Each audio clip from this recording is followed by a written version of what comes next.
you've done a few different things, and those things will all have had an influence on your state of being compared to when you were lying on your back earlier today for that ATM that Zoran taught. I'm just looking at Zoran now because I'm just trying to remember which one I'm going to teach. Let me just walk over here.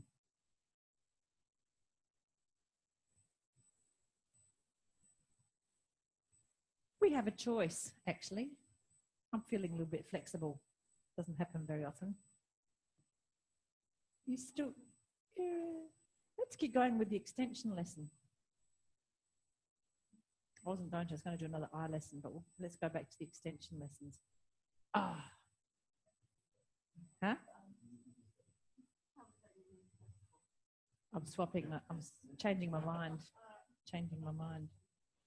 So you're lying on your back, and is there any echo of the influence of the lesson that Zoran taught earlier this morning? Any little whispers of influence? So what would that mean? That would mean that something that you noticed that changed during that lesson this morning compared to your usual state of being is still there to detect. So maybe it wasn't that something in you changed, maybe you just became more aware of something that was already there. But again, this is training you to know how you were and tracking over time, this tracking of change, this foundations of learning. And maybe there's a hint of other things that you've noticed or become aware of or that have changed or shifted as a result of the flexion lessons yesterday.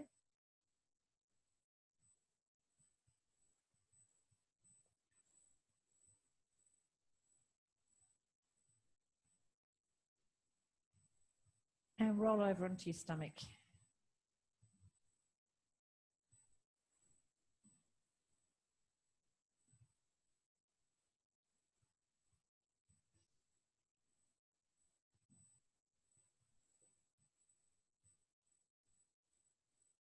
And again, compare how you are lying on your tummy now. So as you've all been pointing out to me, you've all had lunch. So what's it like lying on a tummy that's got food in it? Crap. Okay.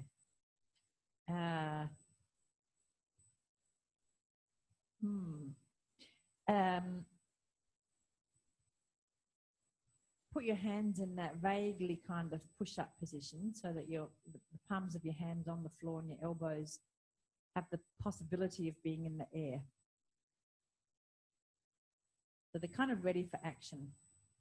They're not dormant, as it were.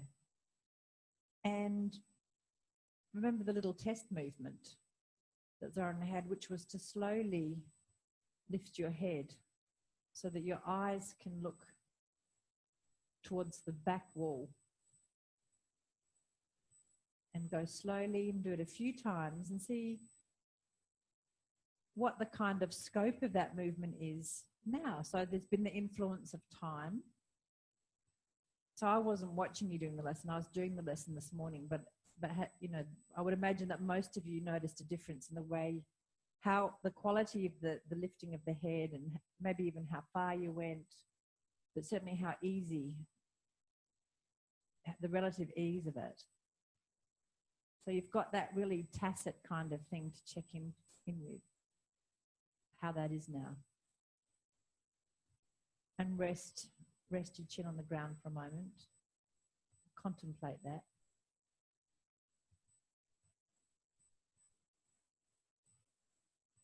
Now, the gorgeous thing about Feldenkrais is that, you know, you could have changed and you still have no idea what it was that changed.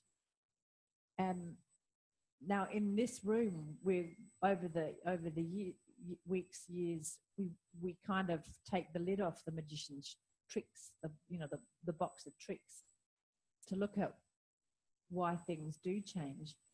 But the thing is, you don't need to know because it changes anyway, because this is working at a level of your system where that is relatively subconscious, and that's a good thing because it's, you know, we don't want to be thinking about movements all the time in that really conscious way. So the thinking understanding of it is not essential to the learning, which is a relief. This time, as you lift your head, so imagine that just above your nose on the floor is a sort of benevolent little creature, so nothing that's going to frighten you.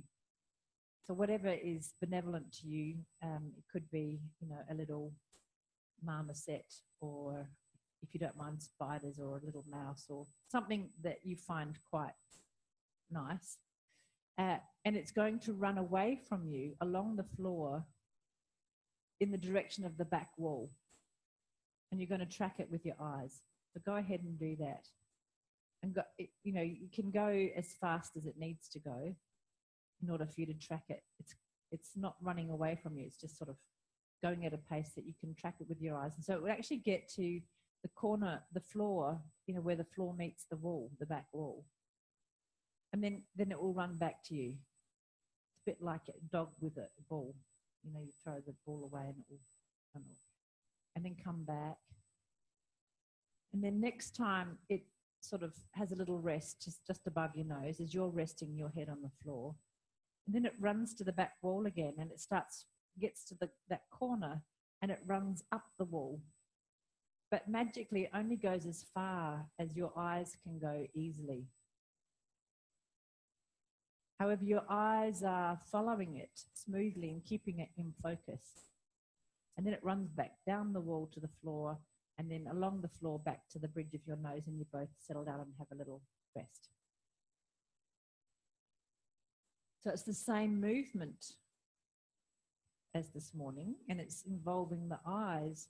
And now we're giving your eyes something quite precise to do. And does that make a difference to the movement? Does it make it harder?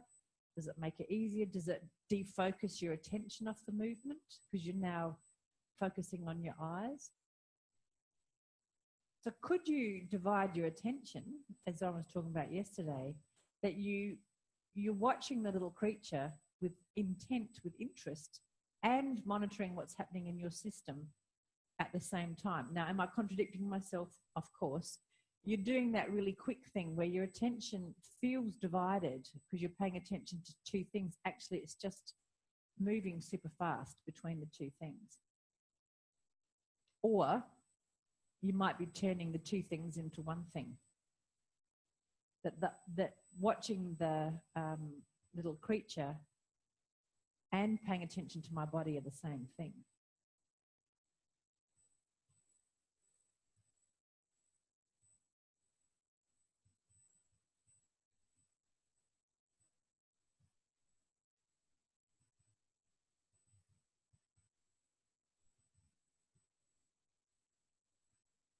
And your hands are in a position where they can support this.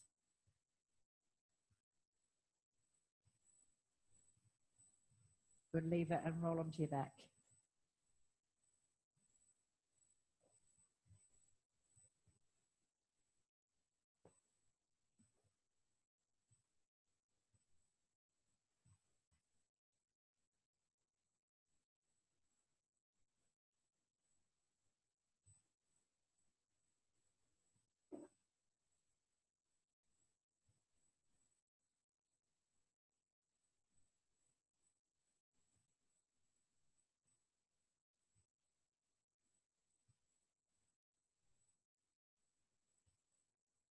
And so the other thing that's happened in between the first part of this lesson and this second part is you've had a whole lot of theory, you know, thinking stuff about flexion and extension.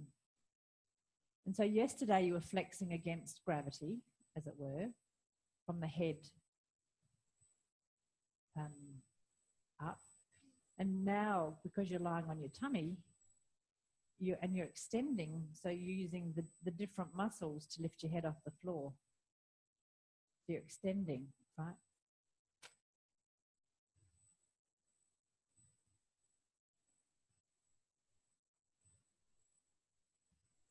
So thinking about those two things, how they go together.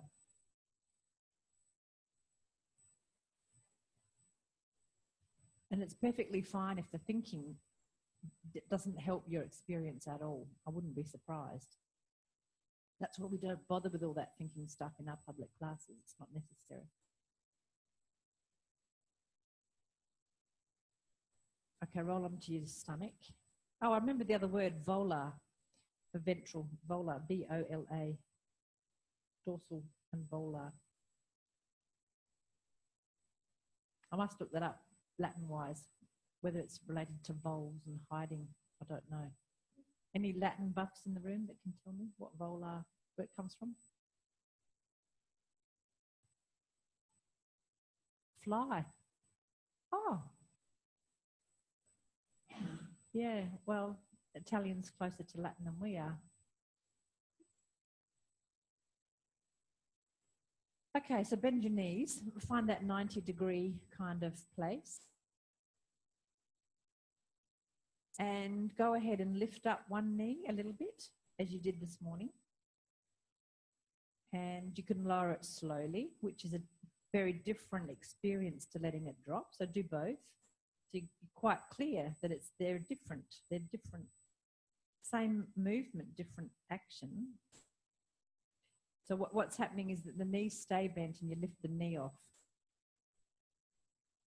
Yeah, so the sole of your foot goes closer to the ceiling and then drops. That's it. And the knees always stay about 90 degrees. Both knees are 90. That's it. And then do the other side. So lift the opposite knee and try both ways, letting it drop and lowering it. So this is, you know, you're at the top of the cliff and you can either lower your mate down gently or you can let them drop.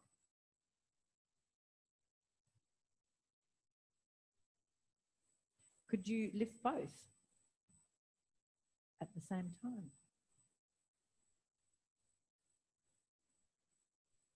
And breathe.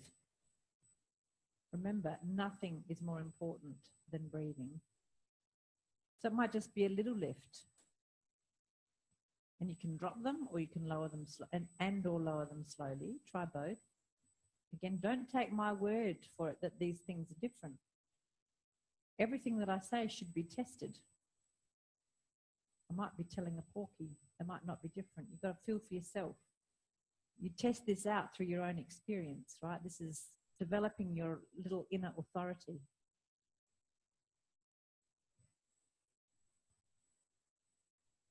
Leave it and lower your feet. Rest with your head turned in one position if you need to get off your nose.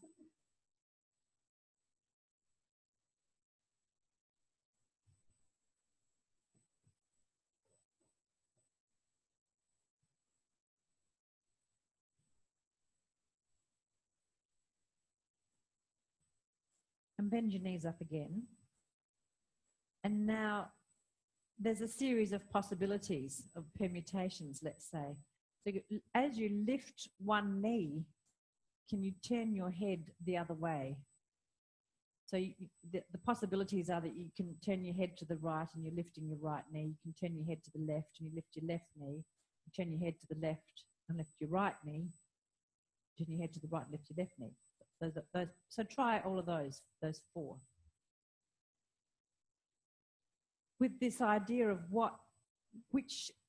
do any of those combinations go better together than the others? So if you had to do one repeatedly, i.e. which is the easiest one, which would it be? Now the funny thing sometimes in Feldenkrais is when you go through all four options, you get so clever that you can make all four eminently doable. It drives you nuts. You get so accomplished.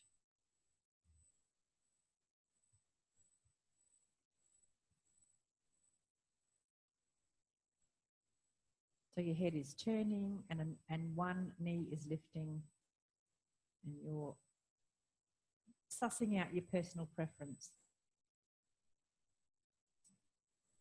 Could you turn your head one way and the other and lift both knees?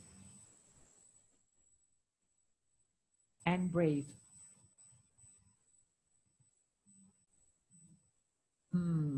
Thinking about it? Thinking is overrated.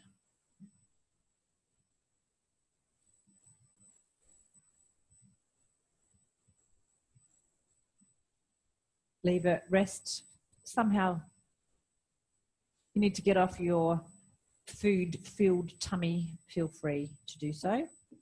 It'll be for a nanosecond, but that's okay. Remember, you're developing the art of efficient refreshment periods.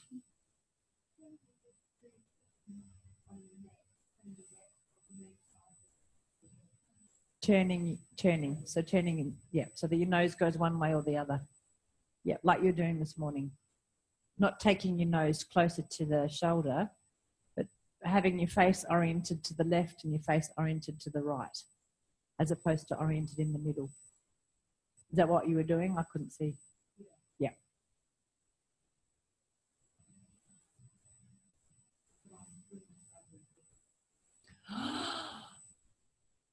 Gosh.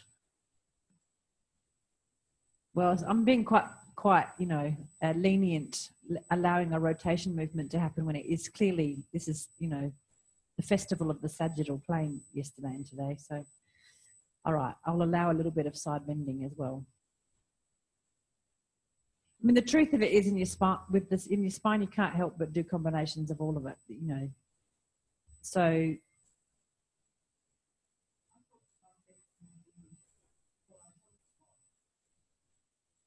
fine, yeah, yep. Rotation always has an element of side bending. Please roll back onto your satiated tummies.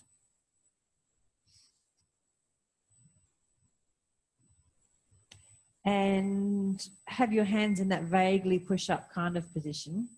Your head starts off in the middle. This time, can you lift one leg, lift your right leg up actually, everyone, but the whole leg, keep your knees somewhat straight. It doesn't have to be poker straight, but somewhat straight.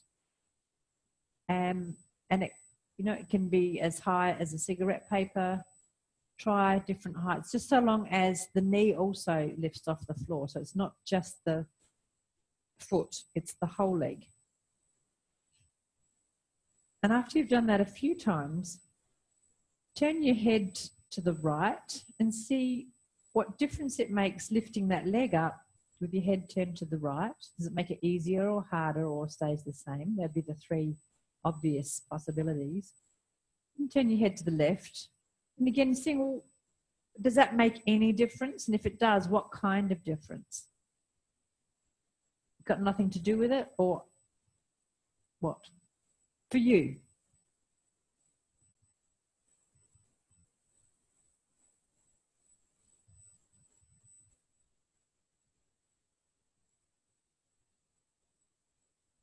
Remembering to not hold your breath. I think there's a little bit of breath holding.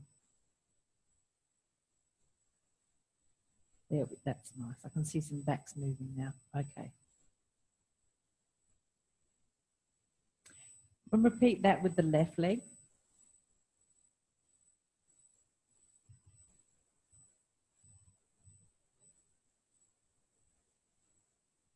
So you can start off lifting it a few times with the head in the middle. So that's kind of getting your benchmark about what the leg lift is about. You need to do it a few times, because the first time is always like the first pancake. It never works, does it? It's the second and third pancakes that are always the best. So do a few lifts first, and then turn your head to the left. Keep lifting. And satisfy yourself if that does or doesn't make a difference. And if so, in what direction.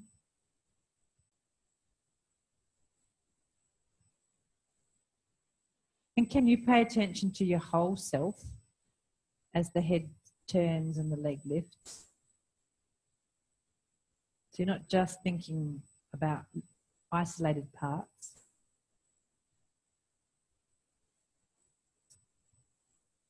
Good. Sorry?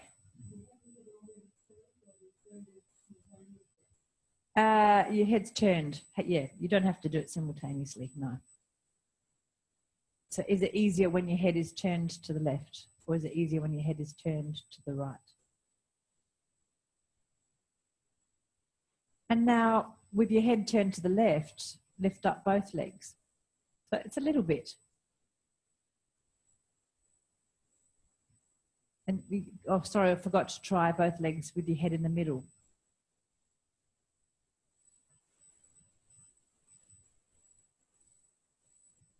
What happens throughout yourself?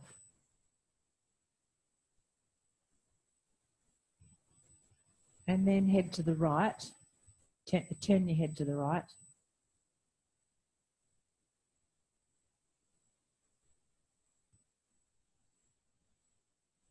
So you're lifting symmetrically with your legs, but your head is asymmetrical. So what influence does that have?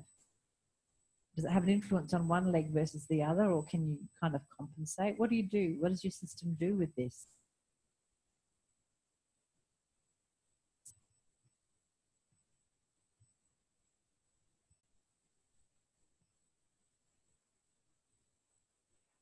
Good, and rest. Rest in a position that is amenable to refreshment.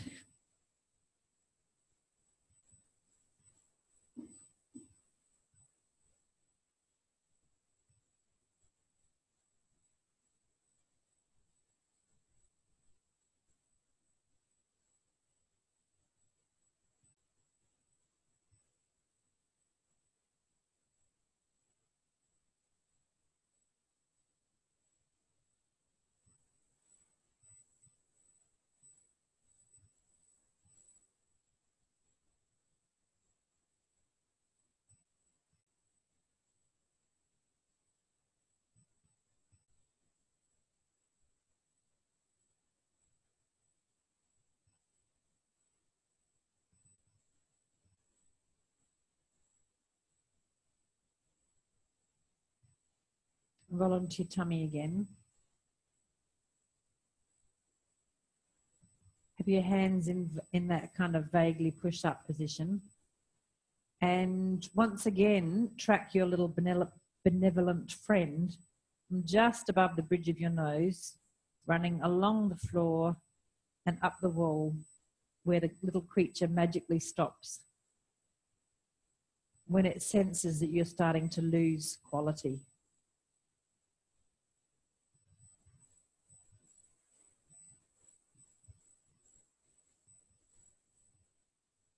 And then following it back down again.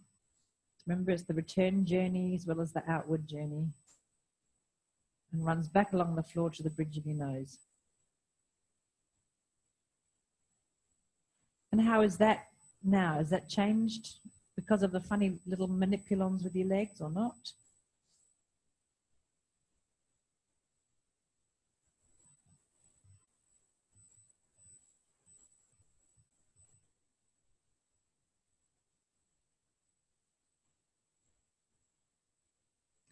And the next time the little creature, in fact, forget the little creature. The little creature's gone outside for a walk. So this time you're going to lift your head up as if you're following the creature, but because the creature's not there, your eyes stay looking down. So your eyes don't go with your head. So now your head's kind of doing the action of looking, but the eyes aren't participating. They're separate. They keep looking down. And do that several times.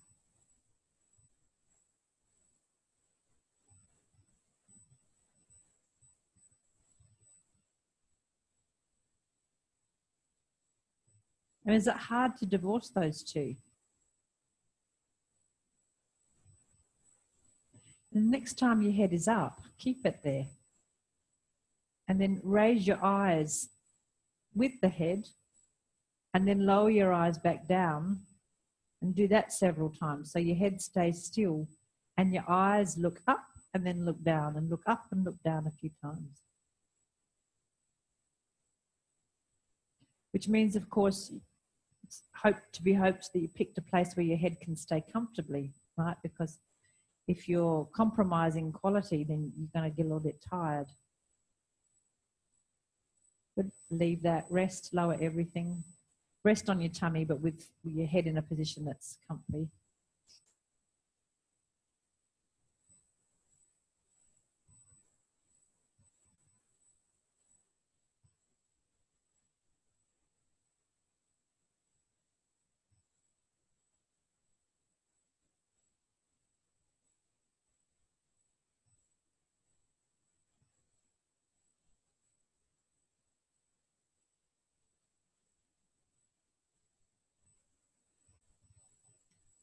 Come onto your back, onto your stomach, sorry, the front of your back, as we like to call it. And have your hands in that push-up kind of position. And bend your knees so that your feet are towards the ceiling. And lift your knees a cigarette paper off the floor, so tiny, tiny. It's almost like your knees only, they don't even lose contact with the fabric of your mat, but the weight goes out of them. And now lift your head and follow the little creature along the floor, up the wall, and down, and breathe.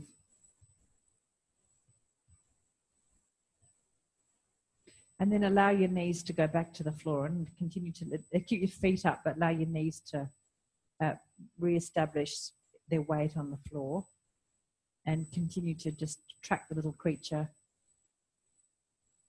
up, away, down and back.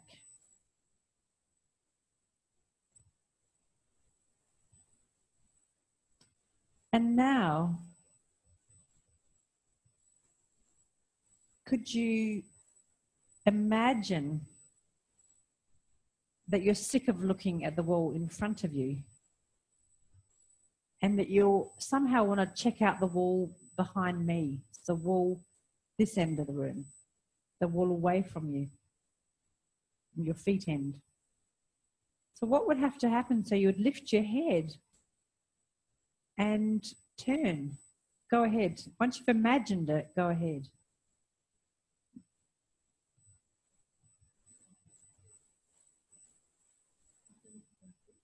The wall behind me, the wall. Yeah, you're really interested in walls. And again, you could peep under your arm, or you could look over your shoulder. Try both. Sort of depending on how high you had your elbows.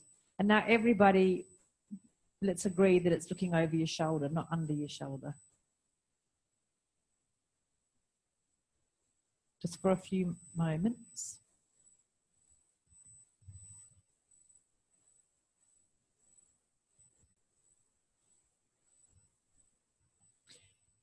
And which side did you look first? The right side or the left side? Make sure you look both sides.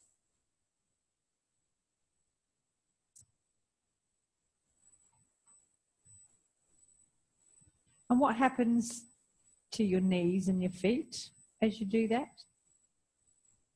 What happens to your breath?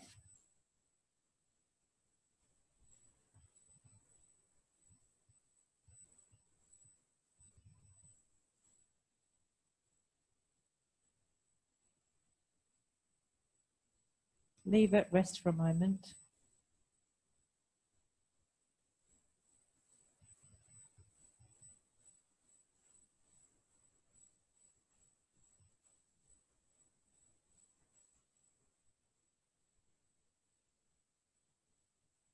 This is like the new cocktail. It's called extension with a twist.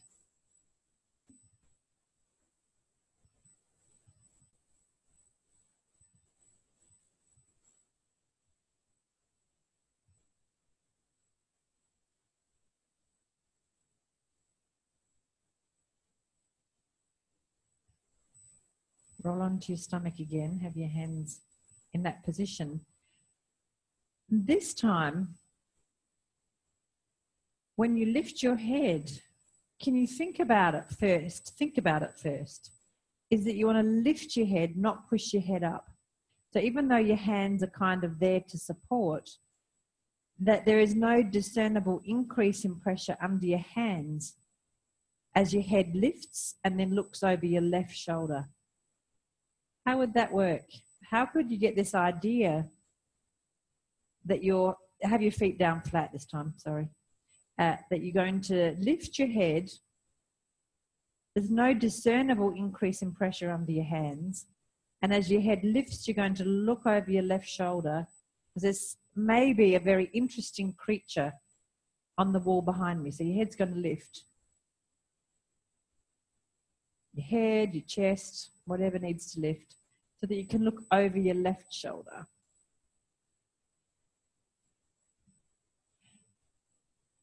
And now put your feet in a position where your toes are kind of tucked under, a bit like you're going to take off, you know, push off for running. So they're on the floor and the toes are, yeah, making contact with the floor. This can be a little bit uncomfortable for big toes. They get used to it. And in the end, they'll feel fantastic after a couple of days of this, trust me. But somebody, just try that. And now see again the wall behind me over your left shoulder. So your head lifts and turns. And there's a feeling of real lifting. You're lifting yourself off the floor rather than pushing yourself off the floor. And is this semantics? No. There's a different intention. And if you don't believe me, push yourself up and feel where the work is. Right? So you can make your poor old arms do the work, or you can start to access something a lot more effective in the middle of you.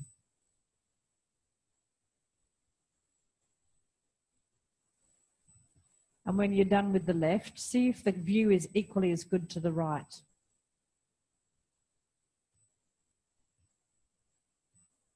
And again, this idea that your hands are there to support, but they're not now pushing you. They're not the driving force. You're going to access something else in you that helps your head to lift off the floor and turn. So what are your feet doing? What difference does it make having your toes like this? Any difference? No difference?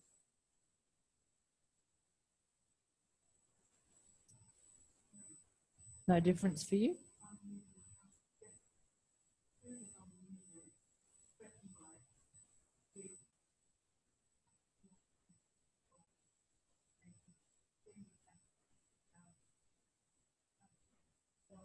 Uh-huh.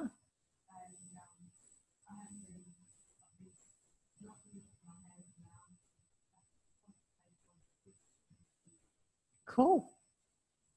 Very cool. Helen, that is not Linda. Sorry about that. I was trying to convince Helen that she was actually called Linda, but she's... That's all right. The real Linda stood up and said, I reclaim my name. It is my birthright. And I went, fair enough. It was worth a try.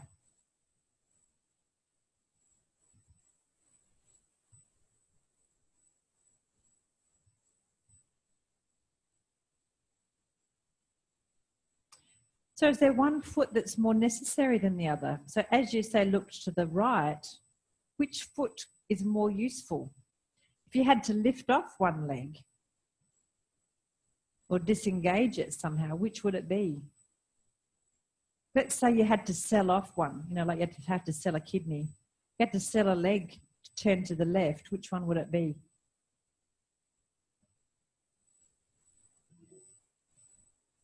So did I get my lefts and rights mixed up? Yeah, look over your left. Which leg would you like to? You can do it both ways, my friend. This is Feldenkrais. Is there a straight answer? No way. You might find in the end that you could sell both kidneys.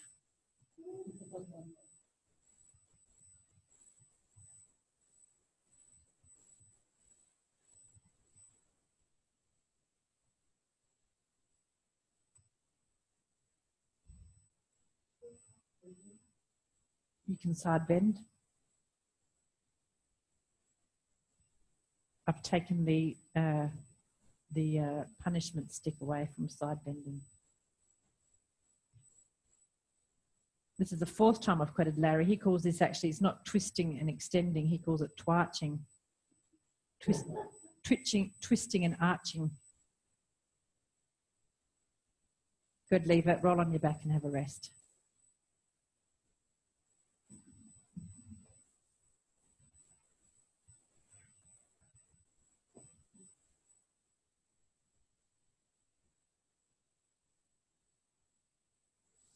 What's the influence of all of that twarching? Twisting and extending. Actually, we could call it twextending.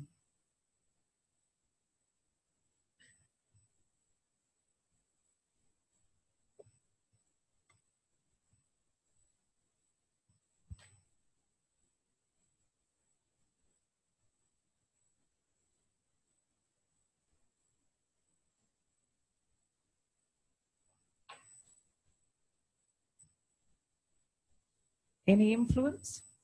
Are there parts of you that are relieved to be stopping, that are giving you a little clue about where your habits may lie?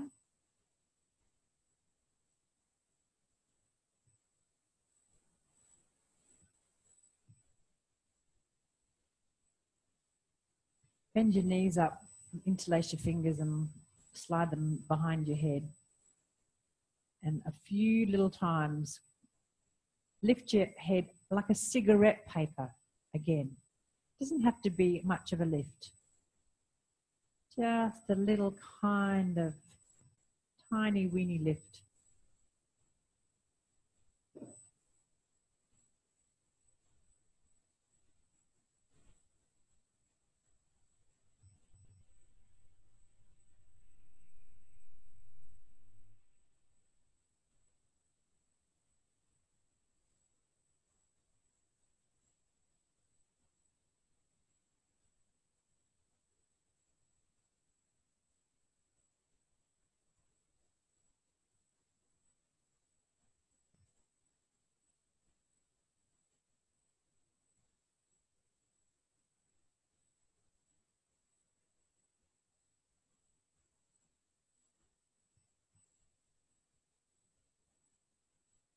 Leave that, sorry, rest. Rest long.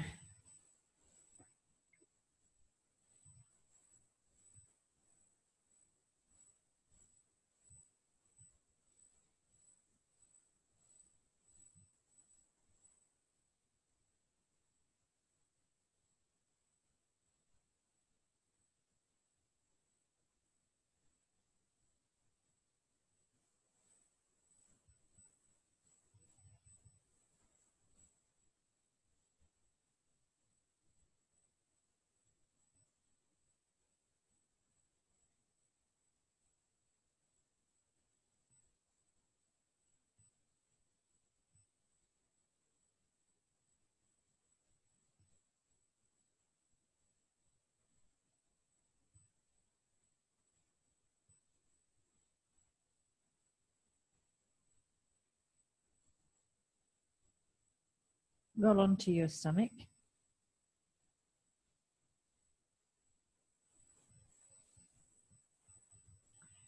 Have your hands in a push-up kind of position.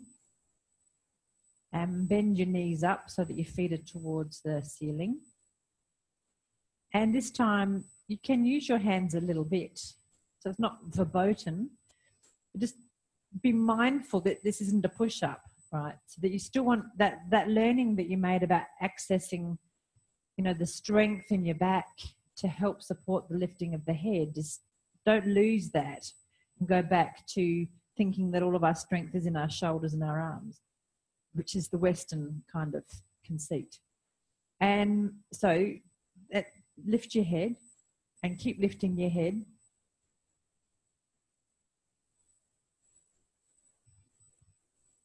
And as you lift your head, lighten the contact under your knees so that your knees sort of lift, not a big lift, but a tiny lift. And lift your head a few times, and then keep your head up and push your knees down into the floor. You keep them bent, and instead of like the cigarette paper under them, it's like you want to capture the cigarette paper. So push the knees down into the floor as you lift your head, as your head stays lifted, I should say. And just alternate the knees as your head stays up. Head, shoulders, everything. Your hands are there to support. And that your knees can just do that little lift and push, lift and push.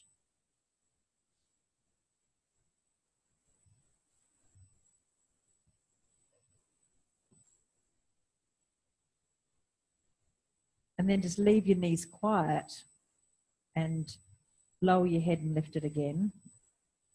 You can even watch the little creature.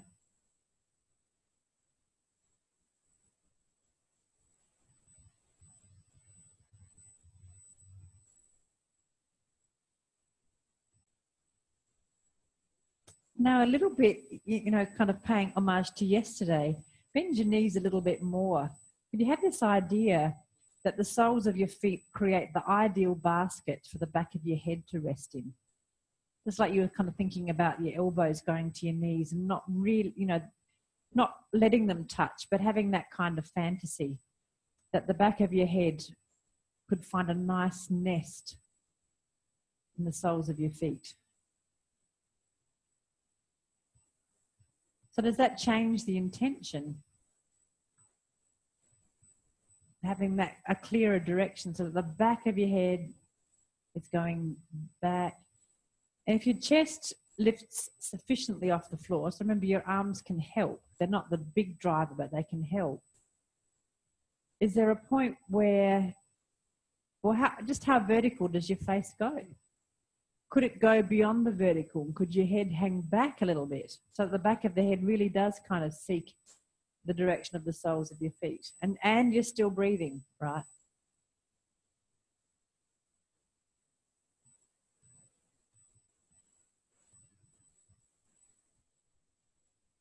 And there's still this idea that the whole of you is helping lift off the floor. So it's not, you know, it's not just the push.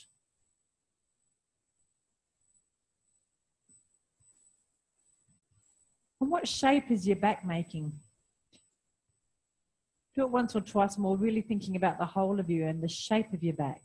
We'll often talk in here about the shape of your back, and we've kind of introduced the, you know, the series of curves in the normal upright position. What shape does it make now when the back of your head is kind of longing to rest in the soles of your feet?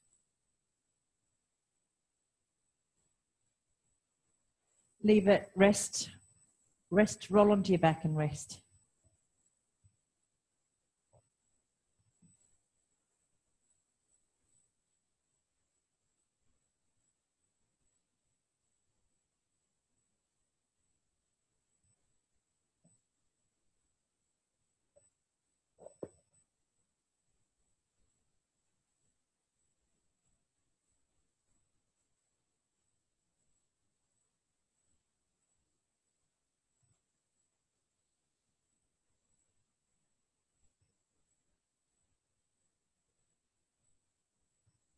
So this is pretty vigorous on your back. So you're going slowly, resting when you need to.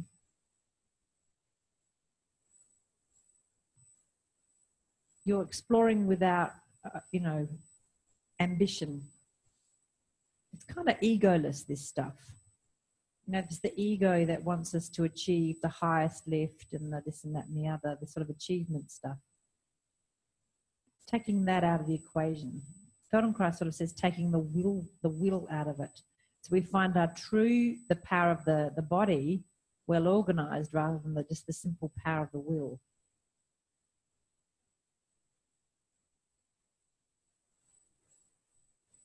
So it's kind of a disinterested power, if you like.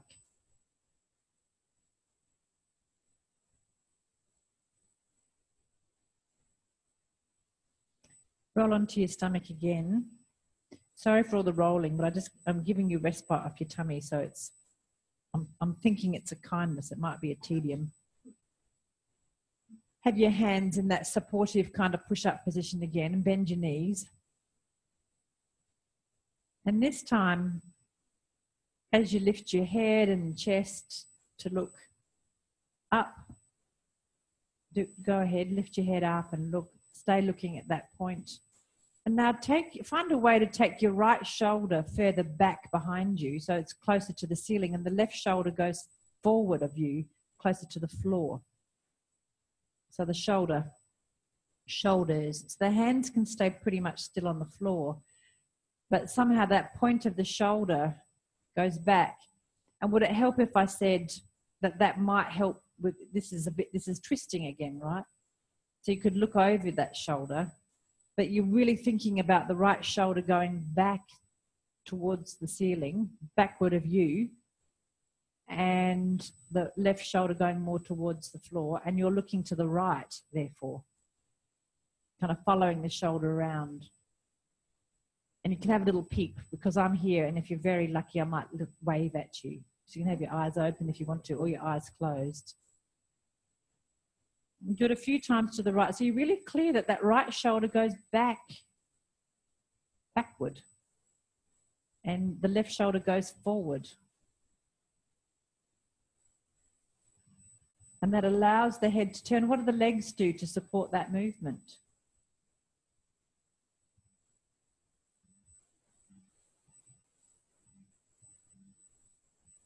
Just rest for a minute on your tummy. Just rest, just to check in to make sure that you're not over-efforting.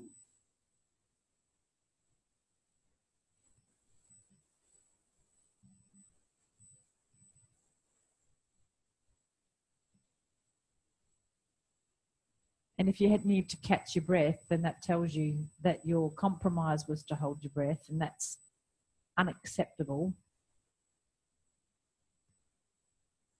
So bend your knees again. Have your hands in the push-up position and lift your head, shoulders, etc. Look in front of you. And then it's like you look in front, and then this idea comes, I'm going to follow the wall around to the back wall. And my left shoulder is going to go behind me, and my right shoulder is going to go more towards the floor, more in front of me. So I'm going to follow the wall around to the left. So I was being so slow in my discussion that there. So that you lift first and then turn. And there's a real clarity about the left shoulder going back and the right shoulder going forward relative to you. You can come back and rest when you need to. And your eyes are really curious. So let's say the creature was up on the wall in front of you, and then it's running around the side wall all the way around to the back, and you're kind of following it. And you're using this movement of your shoulders to help. Where do your feet go to help? What do your knees do to help the movement?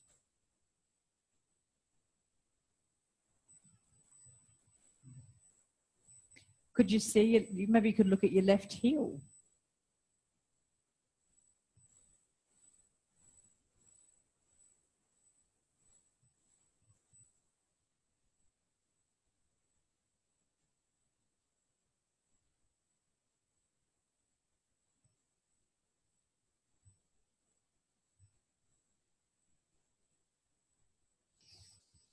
Have a little rest in the middle, and then when you're ready, try to the right. Try is not a word that we use often.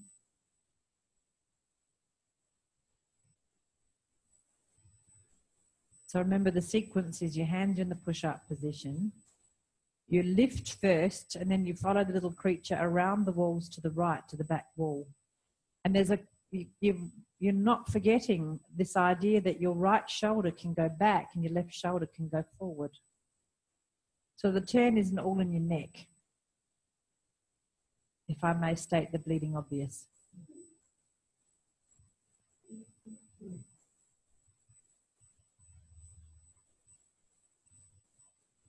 Maybe you could go from right to left, so you could check out the view on the right. So lifting, looking around to the right, staying lifted, swinging back around to look to the left. This really helps you digest your food because it kind of rubs it into small bits in your tummy. Feel how you're rolling over your tummy, rolling. Oh, yes, there's that little bit of sandwich. Yes, that's mixing the little crust with the little splotch of coffee. Milkshake.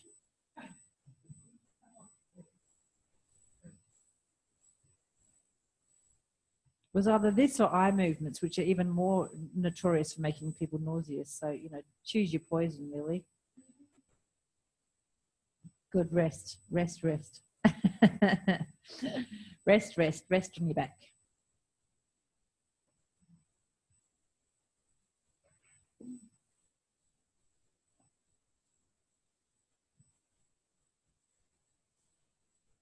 So there's something about this lesson. That little place between your shoulder blades where sometimes you just want to pay someone lots of money to jump on. This lesson is really good for that place. Sorry? Yeah, this is, you don't even need your tennis ball now.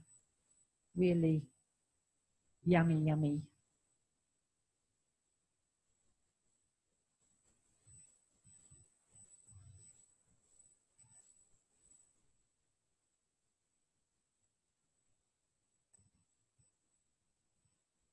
And if your back is feeling a little bit tweaky while you're lying on your back, you can just bend your knees up and lift your head a few times to take the bit of the sting out of the extensors.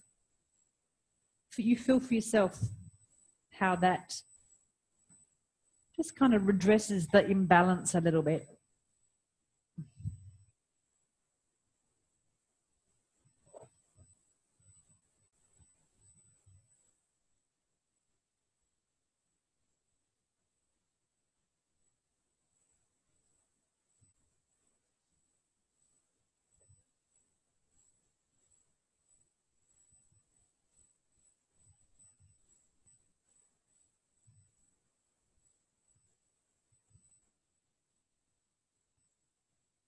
And last time, roll onto your stomach.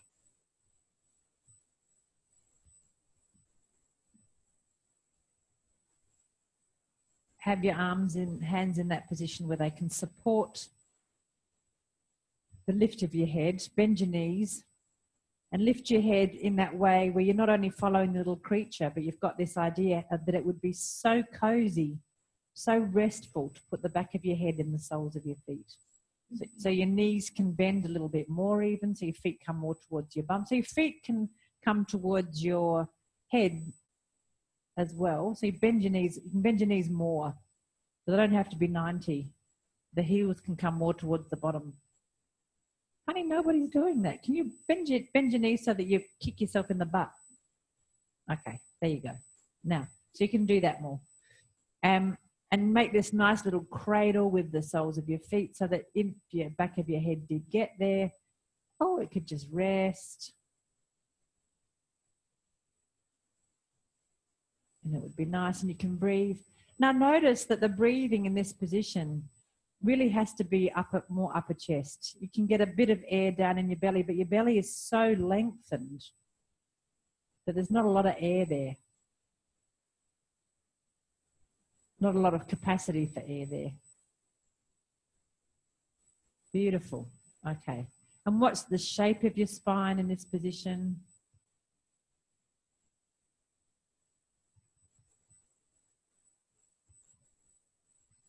And leave it. Rest. Roll onto your back. Let your ego have a sense of accomplishment, just as a little pretend. Pat it on the head and go, yeah, good job, ego. Get your little dopamine squirt.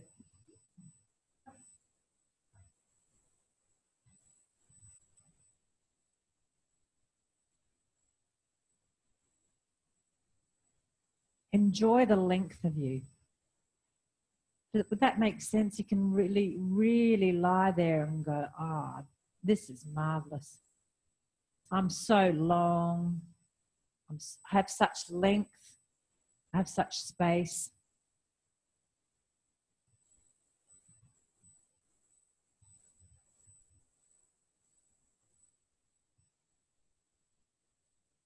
The floor is really there to hold me, and I can just give my weight, my length to the floor and feel marvelous.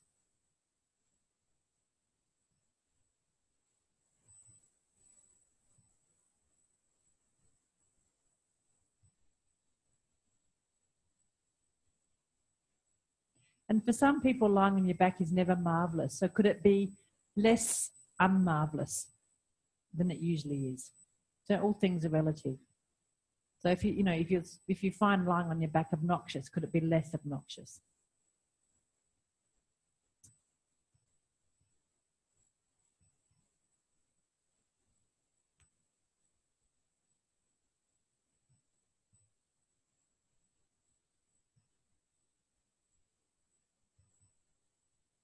Can your breathing be deep, and can it resume back into down and deep into your belly now that your belly is no longer stretched?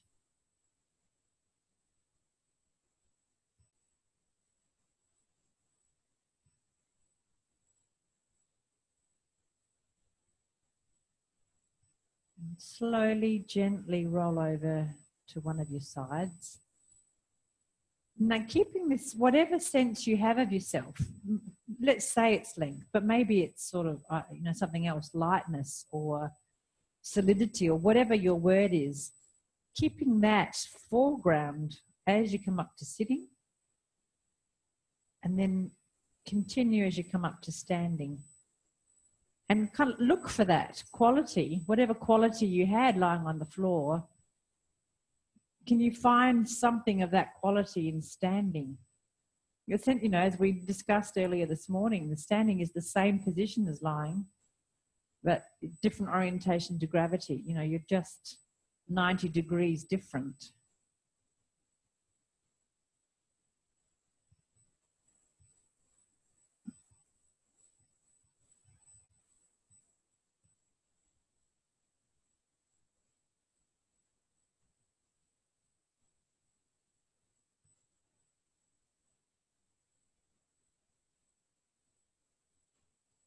So how is that? I have been known to ask people how well stacked they are. And that needs a bit of explanation.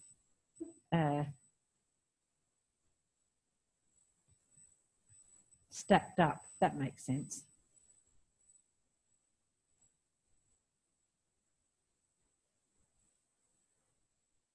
So how does this relate to how you felt at the end of yesterday after all the flexion lessons? You've had these couple of extension kind of lessons now. So you have your preferences, which will be informative. So this state, what do you feel like doing in this state compared to what you felt like doing in the state of yesterday? Maybe they're the same kinds of state. Maybe it's the ultimate diet. If you were feeling fat yesterday, the diet yesterday made you thin, and today the diet made you fat or something. I don't know. You were feeling thin and made you fatter or something. Bad diet, good diet. So we'll try some of the things we did yesterday, like going down to pick something off the floor and then coming back up again. So how is that now? Just the flexion into gravity, extending away from gravity today? Because we've kind of shone a torch on the return journey now, not the downward journey. You can go into your squat. Sorry? Well, you shut up like a rocket, did you? Oh, squatting. That's good. That's fine. That's fine.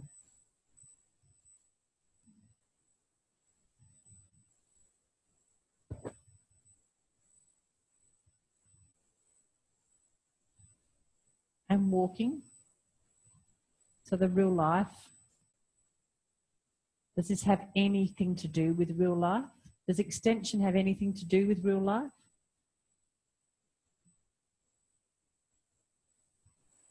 What do you do for fun? Like, do you play tennis? Does it have extension have anything to do with playing tennis? Does it have anything to do with swimming? Does it have anything to do with bike riding? Does it have anything to do with bushwalking? Does it have anything to do with paddleboarding? Yes, it does. Canoeing. Does it have anything to do with sleeping? Yes. So you're kind of making links between these abstract, relatively abstract ideas into the concrete, into the real world, which is what Richard was asking about. So that otherwise they just stay as abstract concepts off the floor, on the floor. Okay, see if extension's got anything to do with having a drink of water or a pee or whatever else you might need to do for a 10-minute break. I would say for blokes, extension's quite useful for having a pee. Oh, if you're overextended. Okay.